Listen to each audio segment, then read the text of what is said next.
ఈ జయంతి సభకు హాజరైన పెద్దలకి అందరికీ నమస్కారం. వర్మ గారు 84 సంవత్సరాలు సుమారుగా బతికారు. ఈ సుదీర్ఘమైన జీవితం ఎక్కడా వృధా పోకుండా కుటుంబానికి, సమాజానికి, ఉద్యమాలకి అంకితమై పనిచేశారు. ఆయన పేరు వీరవర్మ. ఆ పేరుకు తగ్గట్టే ఆయన జీవితం కూడా ఒక పోరాట జీవితం లాగానే సాగింది. అన్ని విషయాల్లో వారి గురించి నాకు 3 విషయాలు చెప్పాలనిపిస్తుంది. మొదటిది, ఆయన ఉద్యోగరీత్యా పోస్టల్లో పనిచేసేటప్పుడు పోస్టల్ ఉద్యోగుల సంఘం చాలా బలమైన సంఘం దేశవ్యాప్తంగా. ఆ ఉద్యమంలో తను పనిచేసే ప్రాంతంలో చాలా కీలకమైన, సమరశీలమైన పాత్ర నిర్వహించాడు. కార్మికోద్యమే ఆ కార్మికుల యొక్క, ఉద్యోగుల యొక్క జీవితాలని మెరుగు చేయడం కోసమే కాదు, దేశంలో కూడా దేశ రాజకీయ పరిస్థితులు, దేశ ఆర్థిక పరిస్థితులు, వీటిని కూడా సరైన పద్ధతిలో ముందుకు తీసుకెళ్లాలంటే ట్రేడ్ యూనియన్ ఉద్యమం బాగా అవసరం అని చెప్పేసి నమ్మి ఆ రకంగా కృషి చేశారు. ఇప్పటికీ పోస్టల్ ఉద్యమం అంటే ట్రేడ్ యూనియన్ ఉద్యమంలో, కేంద్ర ప్రభుత్వ ఉద్యోగుల ఉద్యమంలో చాలా కీలకమైన పాత్ర నిర్వహిస్తారు.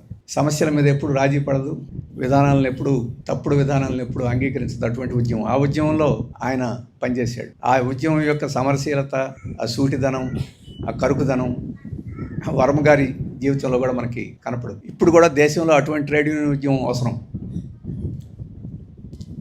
ఎందుకంటే ఈరోజు శ్రమ చేసేవాడికి విలువ లేకుండా క్రమేణా పోతుంది, కష్టపడేవాడికి విలువ లేకుండా పోతుంది, కొల్లగొట్టేవాడికి ఎక్కువ విలువగా ఉంది, దోచుకునేవాడికి ఎక్కువ విలువగా ఉంది, దొంగలు కూడా దొరలుగా చలామణి అయ్యే రోజులు పెరిగిపోతున్నాయి. ఇటువంటి రోజుల్లో మళ్ళీ సంపదకి మూలం శ్రమ, సౌభాగ్యానికి మూలం శ్రమ, దేశానికి అభివృద్ధికి కూడా శ్రమే అవసరం అని చెప్పేసి ఇది మనం పునరుద్ధరించాల్సిన అవసరం. ఆ గౌరవాన్ని మళ్ళీ పునరుద్ధరించాలి. అది ట్రేడ్ యూనియన్ ఉద్యమం చేయగలదు.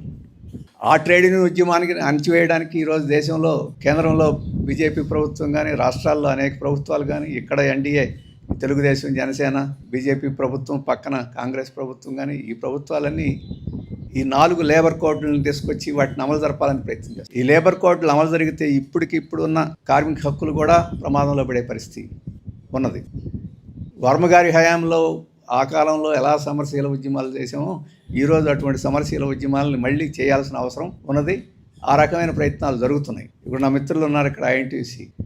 చాలా విషయాల్లో ఐఎన్టీయూసీ, సిఐటియు మేము అప్పుడప్పుడు తగాద పడుతుంటాం. కానీ ఈరోజు దేశం మీరు చూస్తే ఐఎన్టీయూసీ, సిఐటియు, ఏఐటీసీ, హెచ్ఎంఎస్, ఇటువంటి అన్ని సంఘాలు కలిసి ఒక వేదిక మీదకి వచ్చి ఒక తాటి మీద ఈరోజు కార్మిక హక్కులను రక్షించుకోవాలని చెప్పేసి కృషి చేస్తున్నాయి. అది ఇంకా మరింత అవసరం.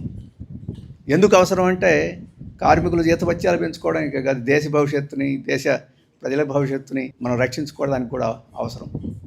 అందుకే అటువంటి సమరశీల పద్ధతిలో వర్మ గారు ట్రేడ్ యూనియన్ యొక్క ప్రస్థానాన్ని సాగించారు. అటువంటి ఆయన స్ఫూర్తి మనం తీసుకున్నాం అంటే అటువంటి ఉద్యమాన్ని మనం కొనసాగించాలి. సంతోషం ఏంటంటే ఇక్కడ అందరూ కలిసి తిరుపతి జిల్లా కానీ, చుట్టుపక్కల కానీ ట్రేడ్ యూనియన్ నాయకులు ఏ సంస్థలో ఉన్నప్పటికీ ఐక్యంగా అటువంటి ఉద్యమాలు చేయడంలో చాలా మంచి పాత్ర నిర్వహిస్తున్నారు. టీటీడీలో కానీ, ఇంకేతర చోట కానీ. అది సంతోషమైన విషయం. ఆ పద్ధతిని మనం ముందుకు తీసుకెళ్లాల్సిన అవసరం. ఇక రెండవ అంశం, ఆయన కుటుంబం చూస్తే దేశమంతా ఆయన కుటుంబంలాగా అనిపిస్తుంటుంది. ఆయన కుటుంబంలో కులం లేదు, మతం లేదు, కట్నాలు లేవు, కానుకలు లేవు. వాళ్ళ కుటుంబాన్ని అంతా మీరు చూడండి, అంటే దేశాన్ని చూసినట్టు ఉంటుంది. దేశంలో ఎంత వైవిధ్యం ఉందో, ఎన్ని ఉన్నాయో, వాళ్ళ కుటుంబం ఆ రకంగా. ఒక కుటుంబంలో ఒక కుటుంబం పెద్ద అభ్యంతరం లేకుండా, నిరభ్యంతరంగా అటువంటివి వివాహాలు చేసుకోవడం, ఆ రకంగా కలిసిమెలిసి ఉండడం, వీటన్నిటిలో వ్యవహరించడం అనేది ఇప్పుడున్న సమాజంలో అంత సులభమేమి కాదు. ఇంకా వాళ్ళ తమ్ముడు పున్నారావు ఇక్కడికి రాలేదు. వర్మ గారి కన్నా ముందు నాకు పున్నారావు తెలుసు, ఎందుకంటే ఆయన సిపిఎం ఆఫీస్ కార్యదర్శిగా చాలా కాలం పనిచేశారు. మొత్తం కుటుంబాన్ని సమాజం కోసం అంకితం చేసి, ఉద్యమాని కోసం అంకితం చేసి, అలాగే కులం, మతం ప్రమేయంతో లేకుండా, ప్రాంతంతో ప్రమేయం లేకుండా కలిసిమెలిసి ఉండగలిగే కుటుంబాన్ని తీర్చిదిద్దడం అనేది ఒక గొప్ప విషయం. మనందరికీ సాధ్యం అవుతుందని ఏమి చెప్పలేము, వర్మ గారికి సాధ్యమైంది. ఇప్పుడు అప్పుడప్పుడు మోడీ గారు అంటుంటాడు, అలాగే అంతకుముందు ఎన్టీ రామారావు గారు కూడా అనేవాళ్ళు, ఇంకా చాలామంది అంటుంటారు, మనది వసుధైక కుటుంబం, అంటే ప్రపంచం అంతా మన కుటుంబమే, దేశం అంతా మన కుటుంబమే, అలాగే జిల్లా అంతా కుటుంబమే అని చెప్పేసి మనం గొప్పగా చెప్తాం. కానీ ఏ చిన్న ముట్టుకొని వచ్చినా ఒక కులం ఒక కులానికి పడదు, ఒక మతానికి పడనివ్వరు, ఒక ప్రాంతానికి ఆంధ్ర తెలంగాణకే పడనివ్వరు. కానీ మాటలు మాత్రం వసుదైక కుటుంబం అని చెప్పేసి చెప్తుంటారు. కానీ వర్మ గారిది వసుదైక కుటుంబం అటువంటి పద్ధతిలో తీర్చిదిద్దారు ఆయన. మనమందరం ఆ రకంగా తీర్చిదిద్దగలిగితే ఎంత ఎక్కువగా మన కుటుంబాలను అంత ఎక్కువగా తీర్చగలిగితే ఈ దేశం ఒకటిగా ఉంటుంది, సమైక్యంగా ఉంటుంది. కుటుంబాల్లో అది లేకుండా దేశం సమైక్యంగా ఉంటుంది, వసుదైకంగా ఉంటుందని మనం ఏమి చెప్పలేం. ఇంత పెద్ద దేశం 150 కోట్లు 140 కోట్ల జనాభా, ఇన్ని భాషలు, మతాలు, కులాలు, ఇంత దేశం ఒకటిగా ఉండాలంటే ఎంత సౌభ్రాతృత్వం ఉండాలి, ఎంత సమైక్యత ఉండాలి, ఎంత సహనం ఉండాలి, ఇన్నింటినీ కలుపుకుంది. అది అలవాటు అయితేనే దేశం ముందుకు పోతుంది. ఇప్పుడు వాటన్నిటికీ క్రమక్రమేణా బలహీనం అయిపోతుంది. కులాల మధ్య తగాదా జరుగుతుంది. కులాల మధ్య తగాదా కాదు, మొన్న ఎవరో కస్టోడియల్ అంటే పోలీస్ స్టేషన్లో పోలీసులు చంపారు, అతను నేరస్తుడు. దాన్ని కూడా కులం చుట్టూ తిప్పుతున్నాడు. ఏ కులం వాడు ఎవరిని చంపారు? తమాషా ఏంటంటే చంపినవాడు చచ్చినవాడు ఇప్పుడు ఇద్దరు ఒకే కులస్తులు. కాబట్టి మళ్ళీ అది పోయి ఇప్పుడు వేరే అంశం చర్చనీయాంశంగా మారుతా ఉంది. వేరు కులస్తులు అయితే కులాల పేరు చర్చలు జరుగుతాయి, వేరు మతస్థులు అయితే మతాల మీద చర్చలు జరుగుతాయి.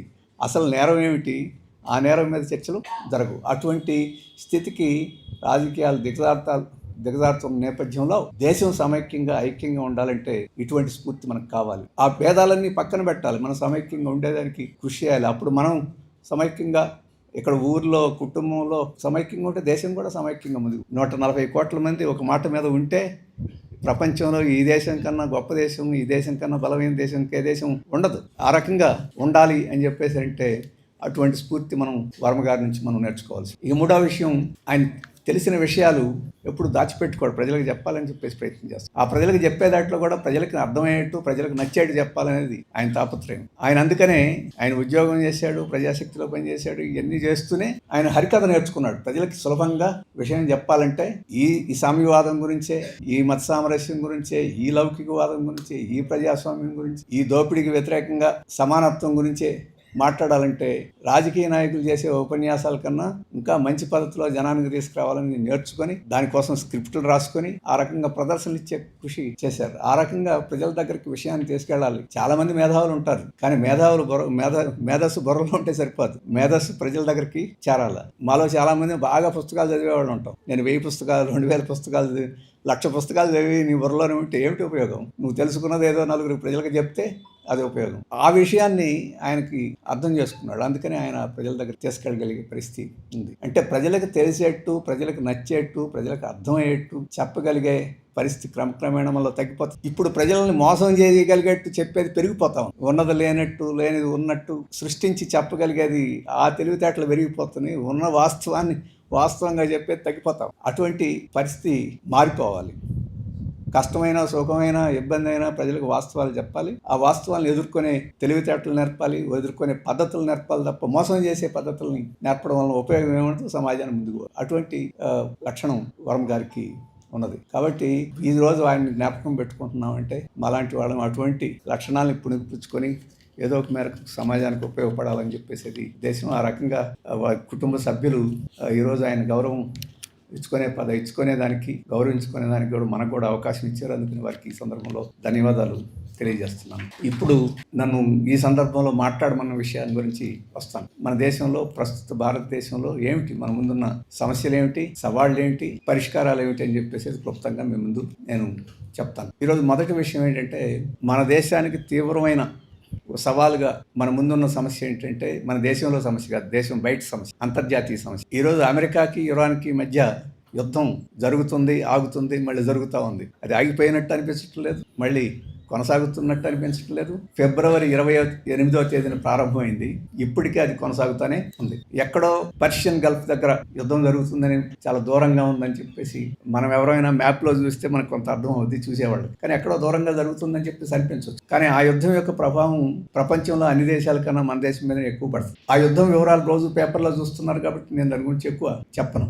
అది 2 దేశాల మధ్య జరుగుతున్న యుద్ధం కాదు, ఒక దేశం మీద ఇంకో దేశం చేస్తున్న యుద్ధం. ఇరాన్ మీద అమెరికా, ఇజ్రాయెల్ కలిసి బాంబులు వేయడం ప్రారంభించారు. ఎందుకు బాంబులు వేయడం ప్రారంభించారు అంటే, అక్కడ అణుబాంబులు తయారు చేస్తున్నారు కాబట్టి అణుబాంబులు తయారు చేయకుండా మేము ముందుగానే బాంబులు వేసి ఆ ఫ్యాక్టరీని ధ్వంసం చేస్తున్నామని చెప్పి. అప్పుడే ఇరాన్ మాకు చెప్పింది, మా దగ్గర అణుబాంబులు తయారు చేయడంలో అట్లాంటి ఫ్యాక్టరీలు ఏం లేదు. ఇప్పుడు ఇన్ని రోజుల తర్వాత, 100 రోజులు దాటిన తర్వాత అక్కడ అణుబాంబులు ఏమి లేవు, తయారు చేసే శక్తి కూడా లేదని చెప్పేసి ఇప్పుడు చెప్తున్నారు. ఈ వివరాలన్నీ అది ఒక అక్రమమైన యుద్ధం. ఆ అక్రమమైన యుద్ధం అనేది అమెరికా ప్రారంభించింది. ఎందుకు ప్రారంభించిందంటే ప్రపంచంలో కల్లా అత్యధికంగా గ్యాస్ అక్కడ దొరుకుద్ది, క్రూడ్ ఆయిల్ అక్కడ దొరుకుద్ది. ఇరాన్ చుట్టుపక్కల ఉండే దేశాలన్నింటిలో కూడా క్రూడ్ ఆయిల్ అన్నీ దొరుకుతాయి. మనకు కావాల్సిన పెట్రోల్, గ్యాస్, డీజిల్, విమానాలకు కావాల్సిన ఇంధనం ఇట్లాంటివన్నీ అక్కడ నుంచే వస్తాయి. ఆ నూనె నిక్షేపాల మీద ఎవరి పెత్తనం ఉంటే వాళ్ళు ప్రపంచాన్ని శాసించవచ్చు. ఒక ఇరాన్ మినహా మిగతా దేశాలన్నీ అమెరికా చెప్పినట్టు మాట వింటాయి. ఇరాన్ మాత్రం అమెరికా చెప్పినట్టు మాట వినడం లేదు. కాబట్టి దాన్ని లొంగ తీసుకుంటే తప్ప ప్రపంచం మీద నాకు పెత్తనం ఉండదని చెప్పేసి అమెరికా భావించింది. లొంగ తీసుకునేదానికి యుద్ధం చేసింది. ఇన్ని రోజుల తర్వాత లొంగిపోల ఇరాన్, ఎదురు తిరిగింది. ఆఖరికి కొమ్ములు తిరిగిన అమెరికాని తలంచి ఒప్పందానికి రావాల్సిన పరిస్థితి సృష్టించింది. అది ఒక కథ. కానీ నేను ఇక్కడ చెప్పదలుచుకుంది, మన దేశం పరిస్థితి ఏంటి? యుద్ధం జరుగుతుంటే మన దేశం ఏం చేస్తుంది? యుద్ధం మూలంగా అత్యధికంగా నష్టపోయింది మన దేశం. యుద్ధం ప్రారంభం కాకముందు ఒక పీపా బ్యారెల్ అంటాం, ఒక పీపా ధర $70 ఉండేది. యుద్ధం బాగా ముమ్మరంగా జరిగేటప్పుడు $170కి, $120కి పెరిగింది. క్రమేణా $100 దగ్గర కొనసాగింది. ఈ మధ్య యుద్ధం ఆగిపోయిందని ఒప్పందం చేసుకుంది. ఆ ఒప్పందం కుదిరిన తర్వాత $80కి తగ్గింది. అయినా కానీ $70కి పోలా, $80. ఈ నూనె ధరలు పెరగడం అనేది ప్రపంచంలో కల్లా అత్యధికంగా భారం మోపింది మన భారతదేశం. ఎందుకంటే మన దేశంలో నూనె, గ్యాస్ ఇవన్నీ తయారు కావు, చాలా కొద్ది మాత్రమే. 100కి 80% గ్యాసు, 70% పెట్రోల్, డీజిల్కి సంబంధించిన క్రూడ్ ఆయిల్ ఇవన్నీ మనం దిగుమతి చేసుకుంటాం. ఈ దిగుమతిలో కూడా ఎక్కువ భాగం ఇరాన్ నుంచి తెచ్చుకుంటాం. ఎప్పుడైతే అక్కడ యుద్ధం ప్రారంభమైందో ఓడలు రావడం తగ్గిపోయినాయి, ధర విపరీతంగా పెరిగిపోయింది. దాని భారం అంతా భారతదేశ ప్రజల మీద పడింది. మొదట గ్యాస్ ధర పెంచారు, తర్వాత డీజిల్, పెట్రోల్ ధరలు పెంచారు. అవన్నీ మీకు అందరికీ తెలుసు. ఆ భారం అంతా మన భారతదేశం మీద వివిధ రూపాల్లో పడింది. ధరలు విపరీతంగా పెరిగిపోయింది. కానీ భారతదేశం ఆ యుద్ధాన్ని ఆపమని అడగల. ప్రపంచంలో అందరూ అడిగారు. మన బ్రిక్స్ దేశాలైన చైనా అడిగింది, సౌత్ ఆఫ్రికా అడిగింది, రష్యా అడిగింది. ఈ దేశాలన్నీ అడిగినాయి మీరు ఆపండి అని. ఈ పెద్ద దేశాలే చెప్పాను, చాలా దేశాలు అడిగినాయి. కానీ భారతదేశం యుద్ధం అన్యాయం, ఆపండి, మాకు భారంగా ఉంది, మాకు నష్టంగా ఉంది, ఆపండి అని చెప్పేసి ఒకసారి అడగలేదు. అప్పటి నుంచి ఇప్పుడు దాకా కూడా అడగలేదు. అమెరికా ఏం చెప్తే అది చెప్పి. వాస్తవంగా యుద్ధం ప్రారంభమయ్యే ముందు రోజు మన ప్రధానమంత్రి ఎక్కడున్నాడు? ఇజ్రాయెల్లో ఉన్నాడు.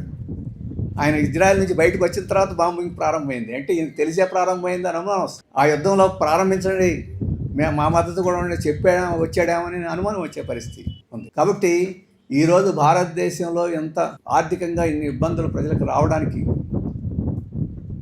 అమెరికా, ఇరాన్, ఇజ్రాయెల్ కారణమైతే ఆ వాటా ఏదో ఒక మేరకు భారతదేశం యొక్క పరిపాలకుల యొక్క వాటా కూడా ఉంది.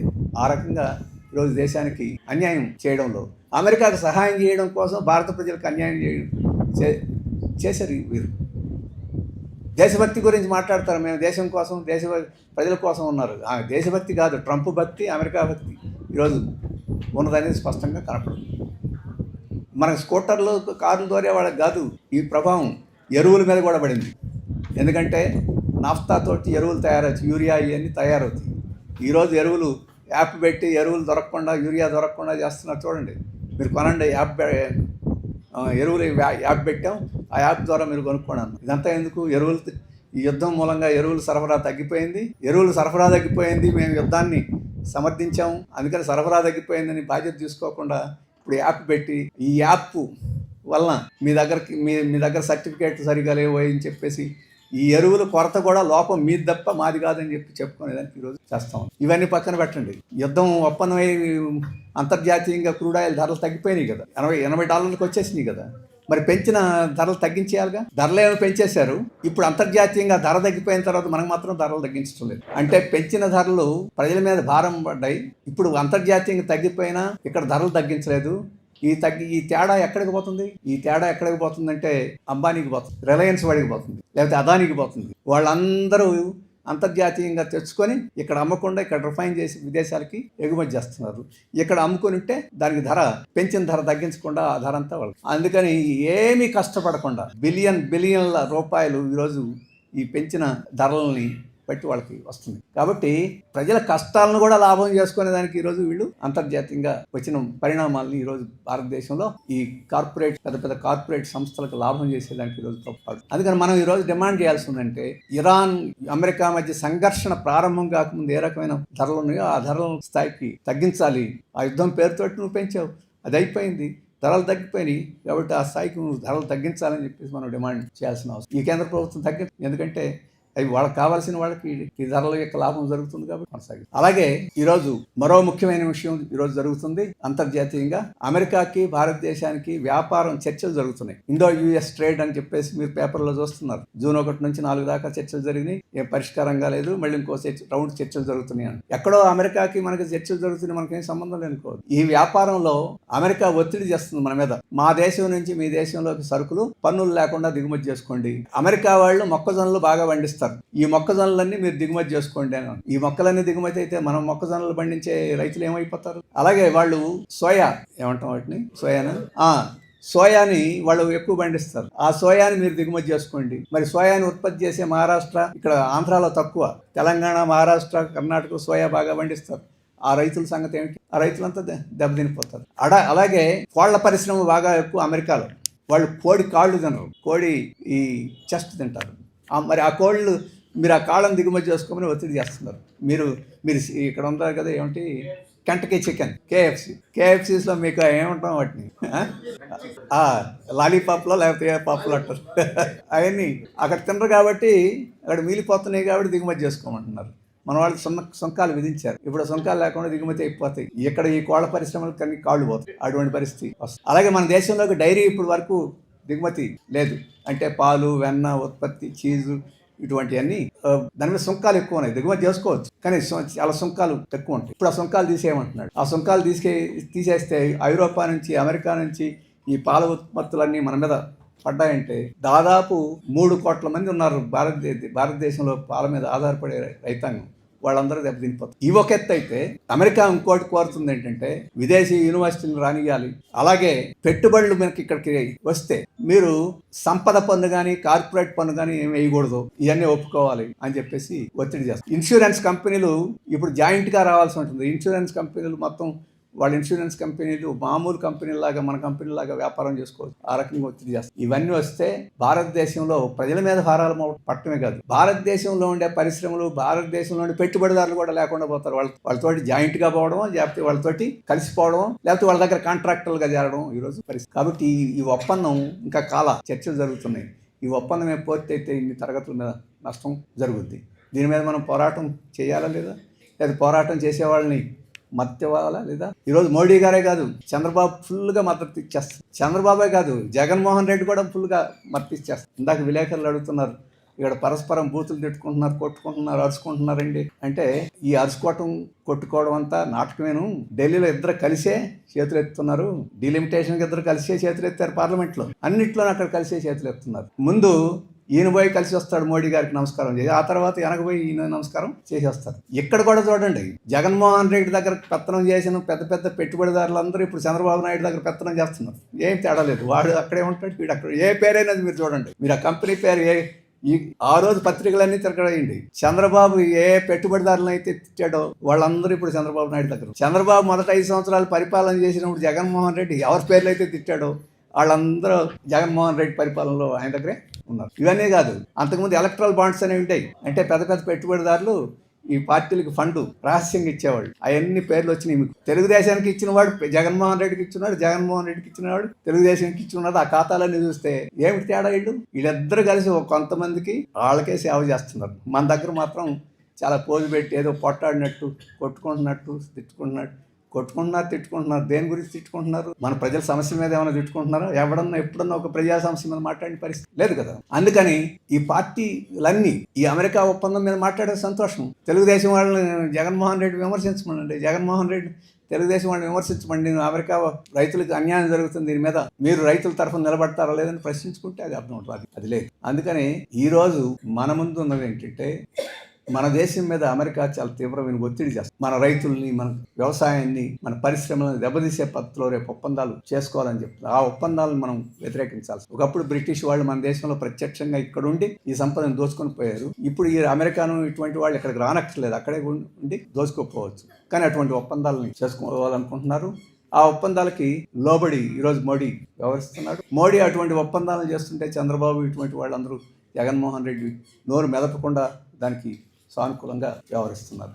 ఇది ఖచ్చితంగా మనం వ్యతిరేకం. ఇక రెండవ అంశం ఇంతకుముందే మురళి గారు ప్రస్తావించారు. మన రాజ్యాంగంలో 4 ముఖ్యమైన విలువలు ఉన్నాయి. మొదటిది ఏంటంటే లౌకికవాదం. డాక్టర్ బాబాసాహెబ్ అంబేద్కర్, నెహ్రూ, గాంధీ ఇటువంటి వాళ్ళందరూ చాలా చర్చించి రూపొందించిన రాజ్యాంగం. ప్రపంచం అంతా తిరిగి ఆ రాజ్యాంగాల్లో ఉన్న మంచి విషయాలను తీసుకొచ్చి దీంట్లో పెట్టారు. ఈ లౌకికవాదం పూర్తిగా తొలగించబడుతుంది. ఈరోజు బీజేపీ ఆ ప్రభుత్వం వచ్చేస్తుంది. ఈ మధ్య చంద్రబాబు గారు వాళ్ళ మహానాడు జరిపారు. మహానాడు ఇంతకుముందు ఎప్పుడు వినలా. హిందూ ధర్మ సంరక్షణ మేము కృషి చేస్తామని చెప్పారు. అన్ని మతాలని మేము సమానంగా చూస్తామని చెప్పేసి తీర్మానం చేసి మనకి అభ్యంతరం లేదు. లౌకికతత్వం అంటే ఏమిటి? ఈ దేశంలో మతం, కులం వీటన్నిటితో నిమిత్తం లేకుండా అందరు పౌరులు సమానం, అందరూ పౌరులే. ఆ కులం వాళ్ళు, ఈ మతం వాళ్ళు, ఆడవాళ్ళు, మగవాళ్ళు, ఈ తేడాలు మనం అందరం పౌరులు. ఈ పౌరులందరికీ సమానమైన హక్కులు ఉంటాయి, అందరికీ రక్షిస్తాం, అందరినీ సమానంగా చూస్తామని చెప్పేసి అదే ఇది లౌకికవాదం. ఒక మతాన్ని రక్షించడం ఏంటి? మిగతా మతాల గురించి ఏమిటి? వాస్తవంగా రక్షణ ఏదైతే మైనారిటీలకు రక్షణ కావాలి. ప్రపంచంలో క్రైస్తవులు మెజారిటీగా ఉన్నప్పుడు అక్కడ హిందువులో, ముస్లింలో ఉంటే వాళ్ళకి రక్షణ కావాలి. ఇప్పుడు అమెరికాలో ఎవరికి రక్షణ కావాలండి? అక్కడ ఉండే హిందువులకు రక్షణ కావాలి, లేకపోతే అక్కడ ఉండే ముస్లింలకు రక్షణ కావాలి. మెజారిటీ ఈ దేశంలో ఎవరికి రక్షణ కావాలి? మైనారిటీలుగా ఉండే ముస్లింలు, క్రైస్తవులు, బుద్ధిస్టులు ఇటువంటి వాళ్ళకి రక్షణ. బంగ్లాదేశ్లో ఎవరికి రక్షణ కావాలి? అక్కడ హిందువులకు రక్షణ కావాలి. అది లౌకికవాదం అంటే. ఇప్పుడు మేము హిందువులను రక్షిస్తామని ఈ దేశంలో అంటే 85% మంది అదేం లౌకికవాదం? ఒకరిని రక్షించడం, ఒకరిని శిక్షించడం అనేది కాదు. అందరినీ సమానంగా చూడటం రాజ్యం, అది చేయాల్సింది. కానీ బీజేపీ ఆ రకంగా ఇది ఒక హిందూ రాజ్యంగా తీర్చిదేయాలని చెప్పేసి, రాజ్యాంగాన్ని ఆ రకంగా మార్చాలని చెప్పేసి, రాజ్యాంగం ఏదైతే లౌకికవాదం అని చెప్పిన దాన్ని తొలగిస్తే భారతదేశం ఒకటిగా ఉండలేదు. 140 కోట్ల మందిని ఇంత వైవిధ్యం కలిగిన దాన్ని ఏదో ఒక తరగతికి మాత్రమే ఇది ప్రాధాన్యత ఇస్తుందంటే ఈ దేశం సమైక్యంగా ఉండటం సాధ్యం కాదు. ఎందుకు పాకిస్తాన్ విడిపోయింది? ముక్కలు ఎందుకు అయిపోయింది? ఐరోపాలో చిన్న చిన్న దేశాలు కూడా 10-15 ముక్కలుగా ఎందుకు అయిపోతున్నాయి అంటే అక్కడ లౌకికవాదాన్ని, అందరినీ సమానంగా చూడటం అనేది లేకపోవడంతో భారతదేశంలో అటువంటి పరిస్థితి రాకూడదు. ఈరోజు ఇంతకుముందు మురళి గారు ప్రస్తావించారు, అయోధ్యలో రామాలయం నిర్మించారు, అక్కడ బాబరీ మసీదుని తొలగించారు, ఆ చరిత్ర అంతా అయిపోయింది. ఇప్పుడు ఆ రామాలయంలో దొంగలు పడ్డారు. దొంగలంటే బయట వచ్చి పడలేదు, లోపల వాళ్ళే దొంగలు, వాళ్ళే తినేసి ఒక 8 మందిని సస్పెండ్ చేశారు. ఆ 8 మంది లెక్క పెట్టేవాళ్ళు, లెక్క పెట్టించే వాళ్ళ సంగతి ఏం మాట్లాడటం లేదు. అసలు ఆ దొంగతనం ఎందుకు జరిగింది? అది పవిత్రమైన దేవాలయం. విశ్వ హిందూ పరిషత్తు, RSS మన రాముల వారికి అన్యాయం జరిగిపోతుంది, కడుతున్నామని కట్టారు. రామాలయం కట్టింది భక్తి కోసం కట్టారా, భుక్తి కోసం కట్టారా? తినేసిన పరిస్థితి ఉంది. RSS, విశ్వ హిందూ పరిషత్తు మొదటి నుంచి ఏమంటున్నారు?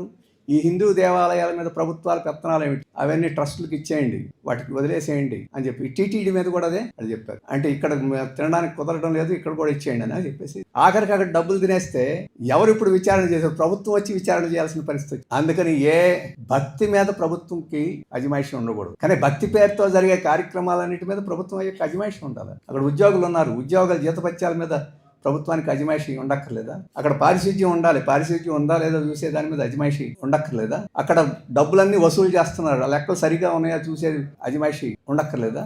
అంటే వాళ్ళకి నచ్చినట్టు తినేసి నాశనం చేసినా కానీ ఎవడు ప్రశ్నించే అవకాశం లేదా? అందుకని లౌకికవాదం అని అంటే అది దేవాలయం కావచ్చు, మసీదు కావచ్చు, చర్చి కావచ్చు, అక్కడికి సంబంధించిన భక్తి కార్యక్రమాల మీద ఎవరి జోక్యం ఉండకూడదు. వారి భక్తి వారు చేసుకోవచ్చు. కానీ భక్తికి సంబంధం లేని చాలా కార్యక్రమాలు ఇక్కడ జరుగుతాయి, ఆ ఇన్స్టిట్యూషన్స్ కాబట్టి. వాటన్నిటి మీద అన్ని వ్యవస్థల మీద ప్రభుత్వం ఎట్లుందో, చట్టాలు ఎట్లున్నాయో వాటన్నిటి మీద ఉండే పత్రం ఉంది. అందుకే ఈరోజు వాళ్ళు ద్వంద్వ ప్రమాణాలు పాటించే పరిస్థితి ఏదైతే ఉందో అది మనకి అయోధ్యలో మనకు కనపడదు. అందుకని మనం లౌకికవాదం ఉండాలని చెప్పేసి అడుగు. ఆ లౌకికవాదాన్ని పాటించినప్పుడే అన్ని మతాలు సామరస్యంగా ఉండగలవు అని చెప్పేసి మనం కోరుకుంటున్నాం.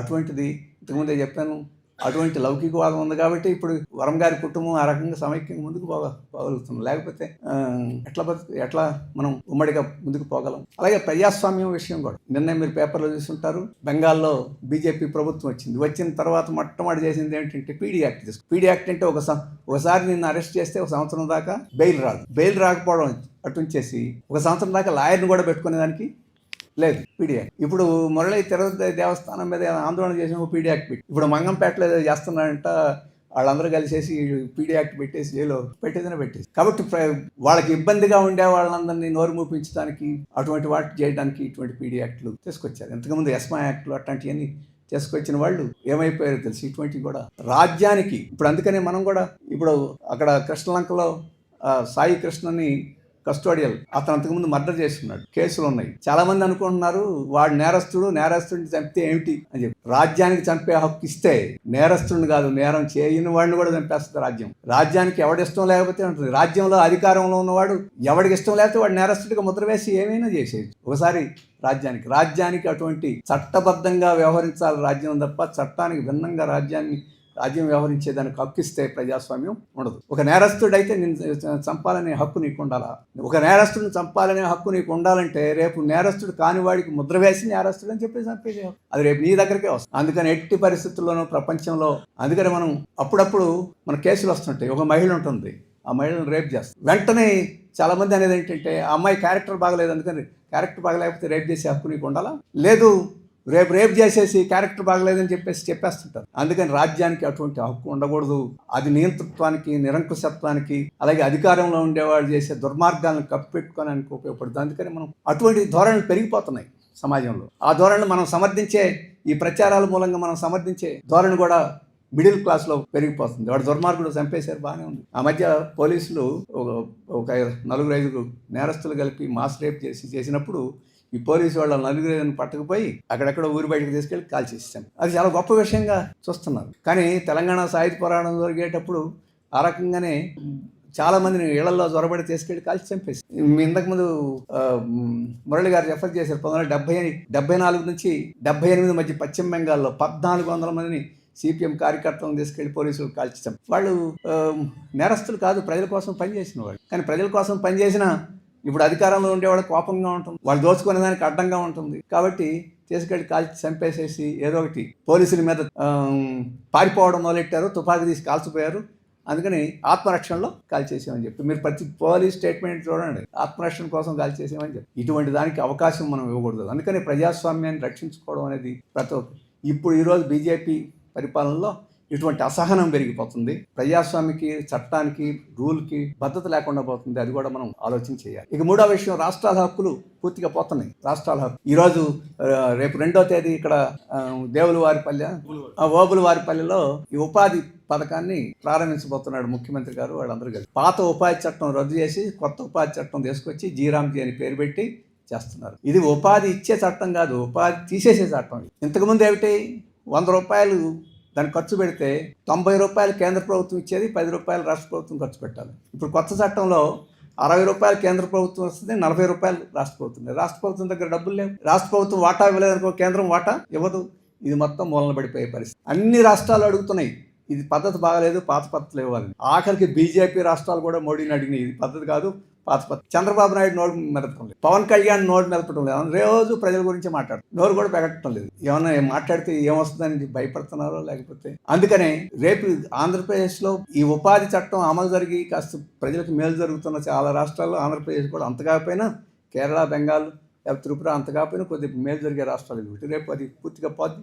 ఈ కూలీ పోవడం ఒక భాగం అయితే, రాష్ట్రం 45% పెట్టి మన హక్కు, రాష్ట్రాల యొక్క హక్కుల్ని కాలరాయడం, అది రాష్ట్రాన్ని వాటాన్ని కూడా కేంద్రం కొట్టేయడం. అందుకని ఫెడరలిజం అంటాం, సమాఖ్యవాదం, రాష్ట్రాల హక్కులు. ఆ రోజు ఎన్టీ రామారావు ఎందుకు అధికారానికి వచ్చాడు? ఆ రోజు అంజయ్ అని రాజీవ్ గాంధీ వచ్చి విమానాశ్రయంలో అవమానం చేశాడు, తెలుగు వాళ్ళ ఆత్మగౌరవానికి నష్టం చేశారని చెప్పేసి నినాదమే కదా ఆ రోజు తీసుకొచ్చి పెట్టి. రాష్ట్రాలకి ఆ రకమైన కనీసం స్వయం ప్రతిపత్తి, కనీసమైన గౌరవం ఇచ్చే పద్ధతి ఈ కాలంలో ఉంది. ఇప్పుడు బీజేపీ వచ్చిన తర్వాత పూర్తిగా ఒకే దేశం ఒకే ఎన్నిక అంటున్నాడు, ఒకే దేశం ఒకే పరీక్ష అంటున్నాడు. మన నీట్ జరిగింది, ఇంతకుముందు ఏ రాష్ట్రానికి ఆ రాష్ట్రంలో ఈ పరీక్షలు జరిగితే, ఒక రాష్ట్రంలో ఇట్లాంటి అవినీతితో పేపర్ లీక్ జరిగితే అక్కడికే పరిమితమైంది, దేశం అంతా జరిగిపోతుంది. ఇప్పుడు అక్కడ జరిగితే మొత్తం దేశం అంతా.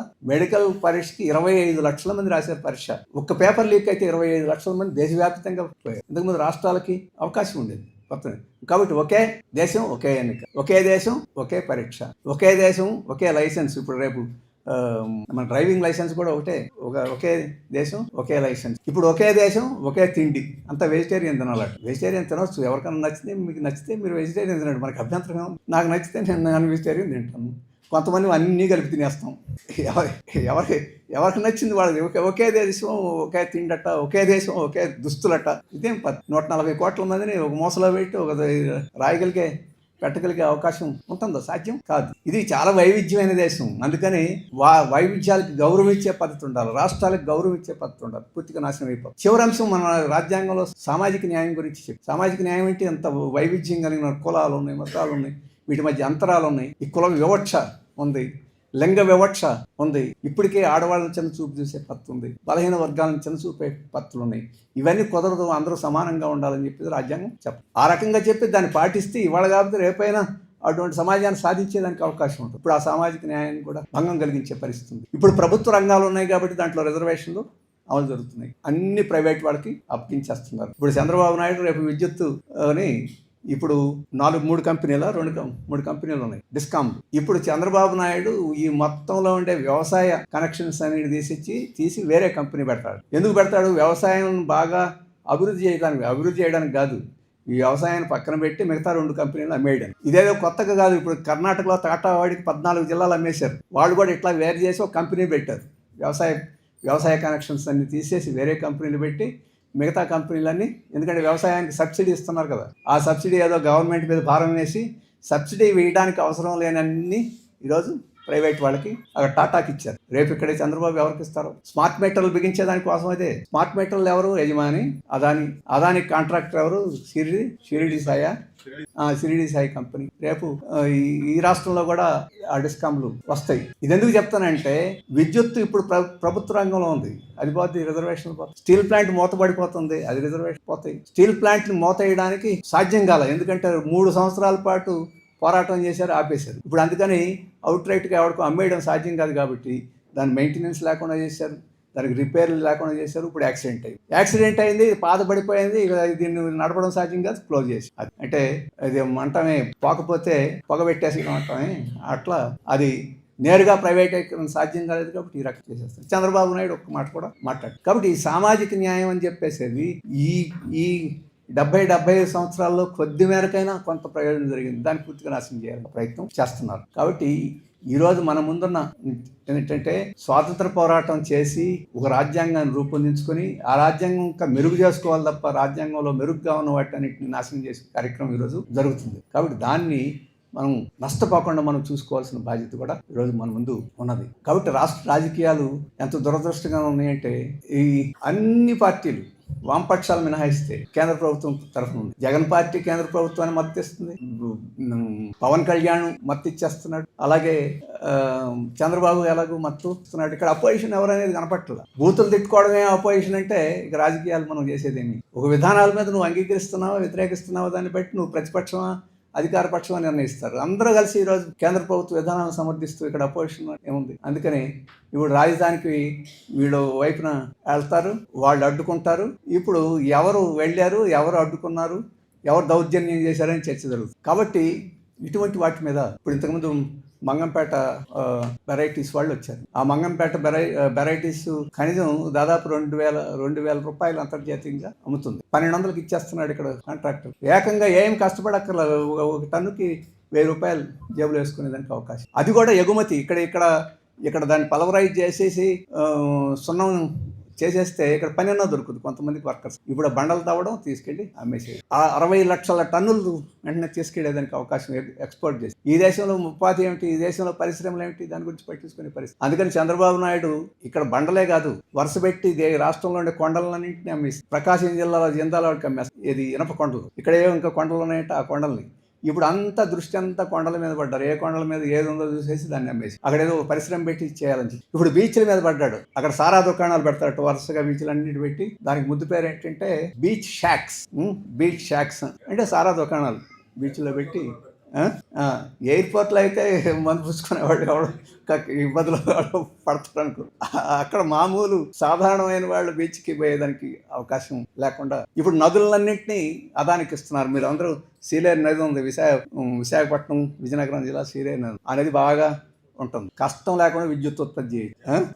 అవన్నీ ఇప్పుడు అదానికి ఇచ్చేస్తున్నాడు. నిన్న మనం చూస్తే ఆర్టీసీ డిపోలన్నీ ఇస్తున్నారు. వాళ్ళ ఆందోళనలో వాళ్ళు పడిపోతున్నారు. బీచ్ శాండ్ ఇస్తున్నాడు. Beach sand Uttarandhra beach sand అంతా ఇచ్చేస్తున్నాడు. ఈ మొన్న ఎక్కడో బంగారపు కానీ ప్రైవేట్ వాడికి ఇచ్చేసాడు. మీరు ఏ కేబినెట్ సమావేశం జరిగినా ఈ కేబినెట్ సమావేశంలో రైతులకి ఇది చేస్తాం, మహిళలకి ఇది చేస్తాం, దీనికోసం కేబినెట్ సమావేశాలు జరగటంలా లిస్ట్ ఇస్తున్నారు. ఎవరికి ఎంతంత భూమి ఇస్తున్నారో ఆ లిస్టు ఇస్తున్నారు. భూములు తీసుకొని కుర్చీ కింద వేసుకొని కూర్చోవడం తప్ప ఒక్కడు కూడా పరిశ్రమ తెచ్చే పరిస్థితి లేదు. ఒకవేళ అక్కడక్కడ పరిశ్రమలు వస్తున్నాయి. ఇప్పుడు విశాఖపట్నంలో డేటా సెంటర్ పెడుతున్నాడు గూగుల్ వాడు వచ్చి. ఆ డేటా సెంటర్ 1,60,000 కోట్ల రూపాయలు ఖర్చు అవుతుందండి. దాని ఉద్యోగాలు ఎన్ని వస్తాయి?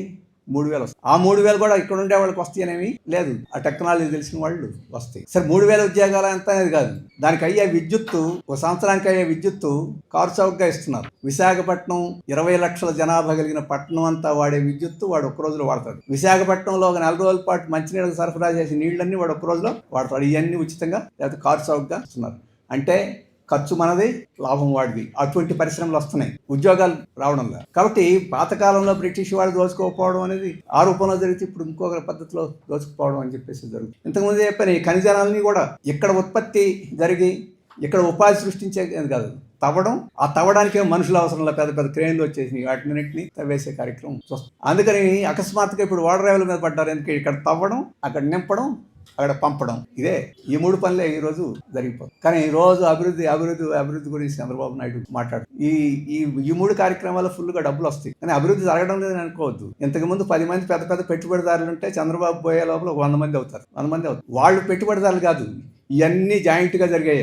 ఒక గని ఒకటికి ఇచ్చాడంటే ఈ రాజకీయ నాయకులు 2-3 దాంట్లో ఉంటారు. వాళ్ళు కూడా వాటా, లేకపోతే ఎందుకో ఈ రూపంలో ఇవన్నీ జరుగుతాయి. అంటే ఒక రకంగా చెప్తుంటే మన సంపదను లూటీ చేసి ఈ దేశంలో ఉండే కొంతమంది బ్రోకర్స్, ఆ బ్రోకర్స్కి పనికొచ్చే విదేశీ కంపెనీలు, వీళ్ళు ప్రజల సొమ్ముని లూటీ చేసుకునే కార్యక్రమం చేస్తున్నారు. ఇటువంటిది మనం సహించే పరిస్థితి ఉండదు. అందుకని మనకు చూస్తే కొంత అభివృద్ధి కనిపిస్తుంది. మీరు ఏం చేయకపోయినా కొంత అభివృద్ధి ఉంటుంది.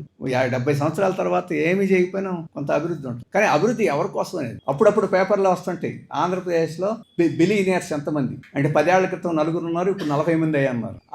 దానికోసం మనం సంతోషించాలా? మోడీ గారు వచ్చినప్పుడు అదాని ఆస్తి 70,000 కోట్ల రూపాయలు, ఇప్పుడు 16 లక్షల కోట్ల రూపాయలు అయింది. అంబానీ ఆస్తి ఆ రోజు 1,00,000 కోట్ల రూపాయలు, ఇప్పుడు 18 లక్షల కోట్ల రూపాయలు అయింది. కాబట్టి వాళ్ళ ఆస్తి బాగా పెరిగిందని మనం బాగా తబ్బిబ్బైపోవాలా?